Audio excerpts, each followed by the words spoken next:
الخير والحلويات وكل حاجة حلوة في الدنيا، وحشتوني بجد من الفيديو اللي فات. النهارده فيديو جديد. قبل ما نبدأ الفيديو، لو انتِ مش مشتركة في القناة انزلي اشتركي دلوقتي من كلمة اشتراك اللي تحت الفيديو، وفعلي الجرس على كلمة الكل عشان يوصلك كل فيديوهاتي، وما تنسيش تنزلي تحطي لايك للفيديو ده كده عشان يوصل لكل الناس. النهارده بقى فيديو جديد. عايزة أقول لكم بقى إن أنا النهارده صاحية أحسن من امبارح الحمد لله. المفروض الفيديو اللي أنا نزلته لكم آخر فيديو ده كان المفروض إن هو كان يوم 3/12، النهارده 5/12. 5/1. الفيديو كان يوم 3/1 والنهارده 5/1 تمام. النهارده الجمعة وأنا النهارده عندي درس مهم جدًا، درس فيزيا اللي أنا لو حضرته يعني هو مش هيتشرح تاني. ده فيزيا حديثة تمام. فأنا لازم أحضره للأسف وهاضطر إن أنا أنزل، مع إن أنا المفروض إن أنا ما انزلش لإن أنا باخد مضاد حيوي وباخد أدوية وكده، فأنا تعبانة والله العظيم بجد يعني، بس لازم إن أنا أنزل عشان الدرس مهم. فأنا هنا ماما عاملة لي كيكة وعاملة لي ده شاي بالقرنفل علشان زوري وكده، وده دوا شرب أنا باخده عشان الكحة. وده المضاد الحيوي هاخده برضه، فأنا مجهزة الأدوية بتاعتي عشان بعد ما أفطر هاخدهم على طول يعني، فهُم جنبي. آآ فأنا هاكل دلوقتي ده ينسون وكيكة بتاع أختي مش بتاع عايدة. المهم فأنا دلوقتي هافطر وهاشوف هالبس إيه وأجهز عشان الدرس معاكم، هتقضوا النهارده معايا اليوم، وهاشوف لو رجعت قادرة إن أنا أذاكر هنذاكر، لقيت إن أنا مش قادرة فهتقضوا برضه معايا اليوم والروتين وهنشوف هنعمل إيه يعني. ماشي. أهم حاجة بس حطّي لايك للفيديو كده ويالّا بينا نبدأ. عارفة ان انا اتأخرت عليكم كتير جدا جدا والله العظيم بجد، بس غصب عني وانتوا عارفين ده. ان انا مش بايدي ان انا اتأخر عليكم، انا لو عليا عايزة انزل لكم كل يوم فيديوهين مش فيديو واحد. المهم النهاردة بقى الفيديو بتاعنا هنقضي كده يومين مع بعض وهتشوفوا هنعمل ايه النهاردة. الفيديو مليان حاجات حلوة. عايزة اقول لكم بقى ان انا شفت الكومنتات بتاعتكم على الفيديو اللي فات، بجد الكومنتات كانت حلوة قوي قوي قوي بجد. هكلمكم دلوقتي في موضوع الكومنتات، بس اقول لكم انا هنا كنت بعمل ايه.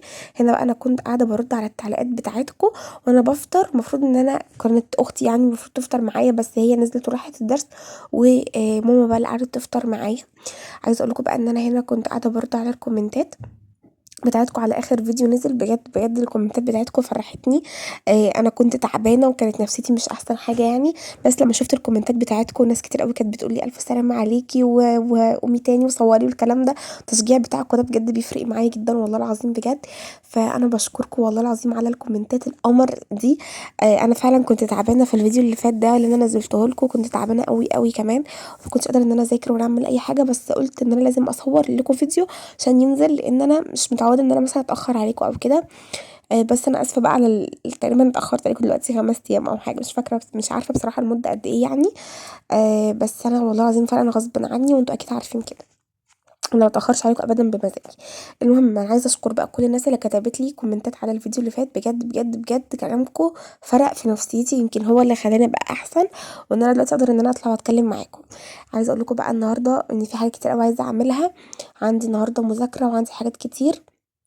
كمان انا شفت واحده في الكومنتات قالت لي اعملي لنا فيديو ازاي بتذاكري الكيمياء، فانا قررت بقى ان انا الفيديو الجاي هيبقى ازاي بذاكر كيمياء، ان انا ما بذاكرش كيمياء معاكم بقالي كتير، فقررت الفيديو الجاي يبقى ايه، ازاي اذاكر كيمياء. المهم دلوقتي انا كنت بقى فطرت، وهنا كنت باخد دوا الشرب بتاع الكحه، ده دوا كحه تمام. علشان الكحه عندي مبهدلاني بجد، مبهدلاني بعد الكلمه. ف كنت بقى ايه هنا باخد الدوا، مكنتش عارفه اطلع الدوا اصلا من العلبه. المهم عايزه اقول لكم بقى ان انا مش ناسيه ان انا قلت لكم هنزل الكومنتات بتاعتكم في اول الفيديو، فدي كانت من احسن الكومنتات بجد، والناس اللي كتبت كومنتات كتير على الفيديو زي ما قلت لكم ان انا اللي بيكتب 10 كومنتات على الفيديو بنزل الكومنتات بتاعته في الفيديو اللي جاي. فعايزاكي انت كمان وانت بتتفرجي دلوقتي انزلي اكتبي على الفيديو ده 10 كومنتات ورا بعض عشان ناخدهم سكرين وانزلهم في الفيديو الجاي. لازم تكتبي لك 10 كومنتات يبقوا ورا بعض كده، عشان ايه، عشان انزلك في اول الفيديو الجاي. وبجد انا بشكركم كلكم بجد، الناس اللي بتدعي لي والناس اللي كاتبه لي كلام يفرحني، بجد بجد شكرا ليكم جدا. وانتوا يعني كلامكم ده فوق دماغي والله العظيم.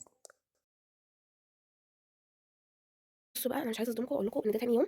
أنا امبارح رُحت الدرس وما كانش في درس أصلًا، يعني بعد ما نزلت وكان المستر كاتب في الجروب إن دي حصة مهمة واللي مش هيحضرها مش هيحضر لآخر السنة وكده، وإن الحصة مش هتتكرر تاني والكلام من ده، فأنا عشان كده نزلت مع إني كنت تعبانة، بس نزلت لقيت المستر بيقول لنا معلش الحصة هتتأجل للجمعة الجاية وكده، فزعلت أوي إن أنا صحيت ولبست ونزلت على الفاضي، وأنا أصلًا ما كنتش قادرة إن أنا أنزل. فروّحت بقى قعدت شوية وبعدين أكلت وخدت المضاد الحيوي بتاعي بالليل، ومن بعد ما خدت المضاد الحيوي أنا نمت ولسه صاحية دلوقتي، إحنا دلوقتي الساعة 01:00 ماشي، المفروض إن أنا كان عندي درس الصبح الساعة 10 طبعًا ما عرفتش إن أنا أصحى عليه خالص، وكان درس كيميا تمام، بس هاروح أعوّضه بقى في مجموعة بُكرة تمام.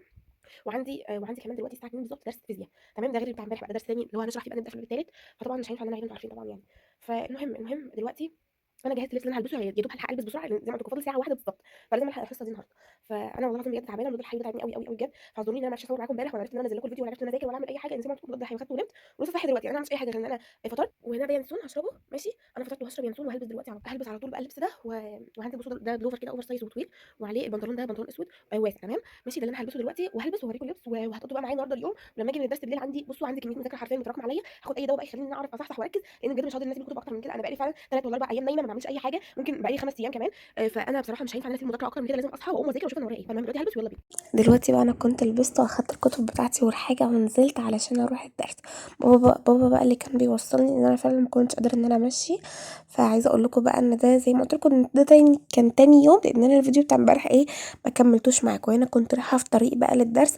عايزه اقول لكم ان انا كان عندي درس واحد بس فيزياء، ولما روحت بقى هنقعد نذاكر ونشوف عندنا ايه. طبعا انا ما ضغطتش برضه على نفسي في المذاكره، ذاكرت حاجات بسيطه، بس في نفس الوقت اللي هو انا مش عايزه اسيب الكتب كتير، لان انا الكتب بتتبخر، او المنهج بمعنى اصح بيتبخر من دماغي. هنا كنت قاعده في الدرس بقى، ودلوقتي كنت روحت لقيت ماما عامله بقى حواوشي وعامله بطاطس محمره، انا بحب الحواوشي جدا. فهنا بقى كنت قاعده بتغدى، وكنت بوريكم الاكل وكده، واقول لكم ان انا بحب الحواوشي قوي بصراحه. المهم عايزه اقول لكم بقى ان انا روحت. انتوا هتصدموا معايا دلوقتي من شكل المكتب. بصوا، شايفين شكل المكتب؟ كتب وحاجات كتير. طبعا دور البرد ما بيخليكيش اصلا تقدري تعملي اي حاجه، فالطبيعي ان انا مش هقوم ارتب المكتب وانا تعبانه. فده كان شكل المكتب، عليه اكياس وازايز، بصوا حاجات كتير قوي قوي قوي ملهاش لازمه. كل ده دلوقتي هيتنضف وهيبقى كله تمام. كل حاجه زي من دي دلوقتي هترجع في مكانها، والكتب هتترص وكل حاجه، عشان كمان هنقعد نذاكر النهارده على المكتب بحيث ان انا افوق كده. عايزه اقول لك ان دور البرد بيخليكي وانت قاعده صاحيه وكل حاجه، بس بتحسي ان انت نايمه، يعني انت صاحيه بس بتحسي ان انت من جواكي انت مش معانا اصلا. فاهمين؟ ربنا بجد يشفي كل الناس، والتعب ده بجد حاجة وحشة قوي. يعني الصحة دي حاجة نعمة كبيرة، واحنا اللي بنضيعها والله العظيم. فربنا يا رب يشفي كل الناس التعبانة، واي حد عنده مرض يروح منه ان شاء الله يا رب. عايزاكم بقى تقولوا لي في الكومنتات كده النهارده انتوا عندكم مذاكره ايه وذاكرتوا ايه.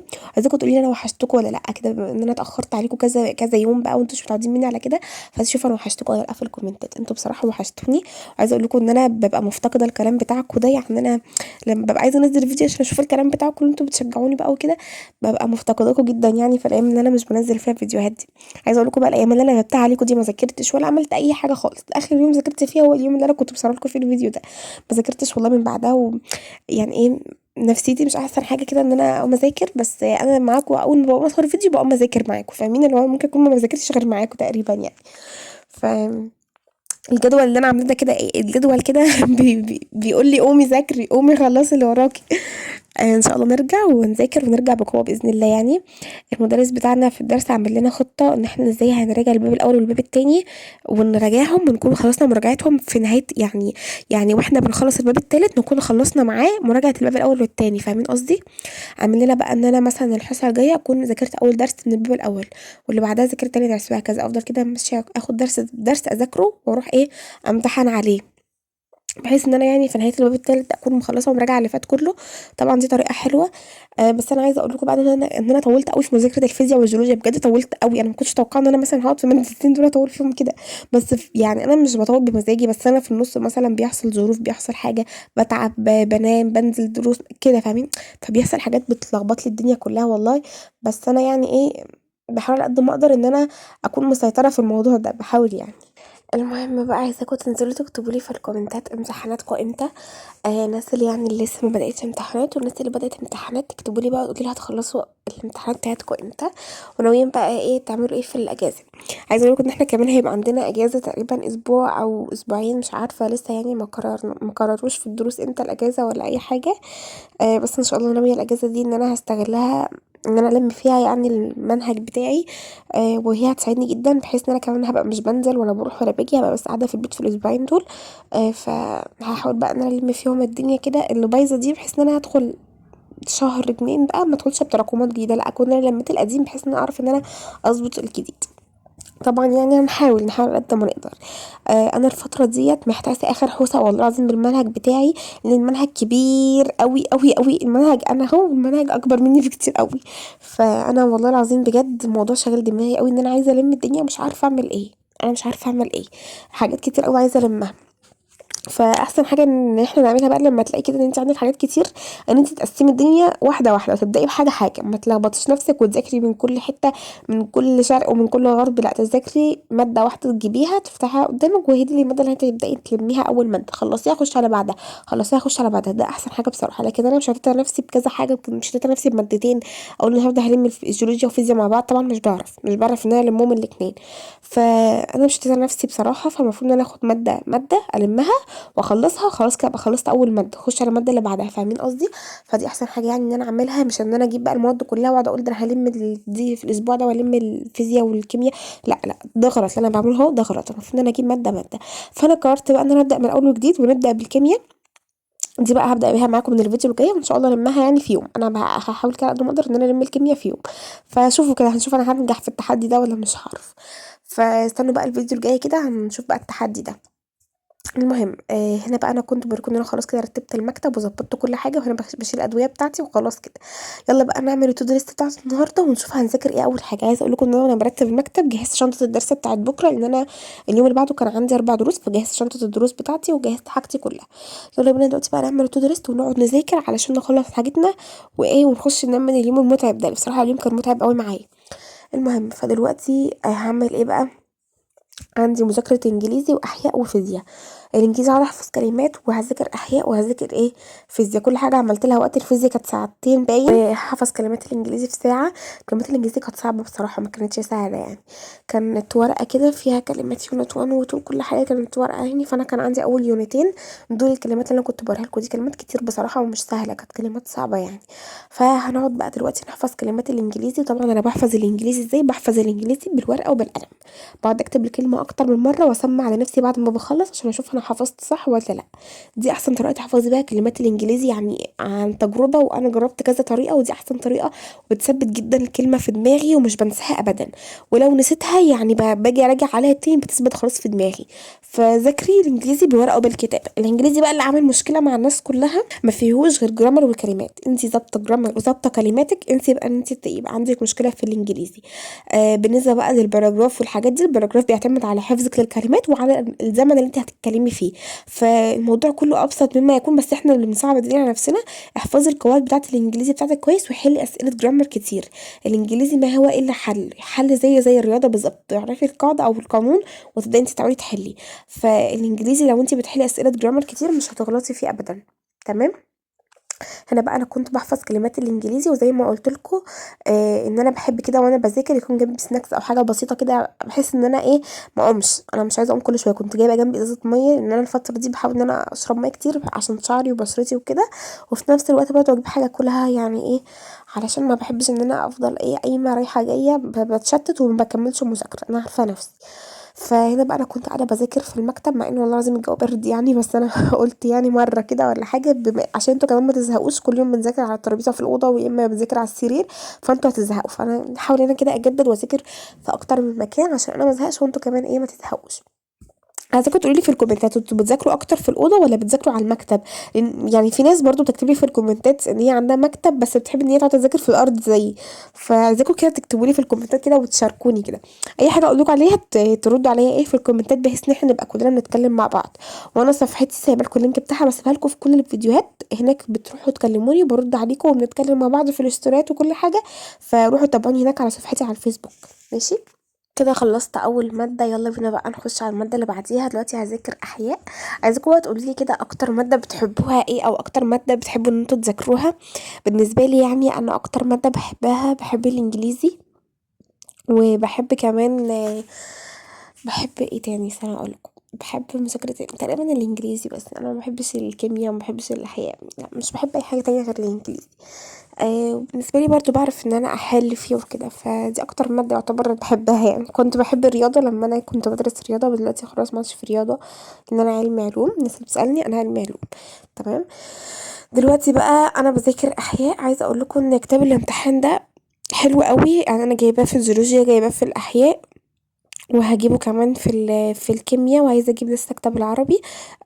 علشان بصوا الناس اللي بتقولي هو انت لسه جايه تجيبي كتب واحده خلاص السنه خلصت، انا عندي المنهج بيبقى سنه كامله، فلسه السنه عندي ما خلصتش، هو خلص ترم واحد لسه فاضل ترم كمان. فانا بجيب الكتاب عادي، ممكن اجيبه في اي وقت فاهمين. ولسه هجيب كتب المراجعه، ولسه في كتب كتير عايزه اجيبها يعني.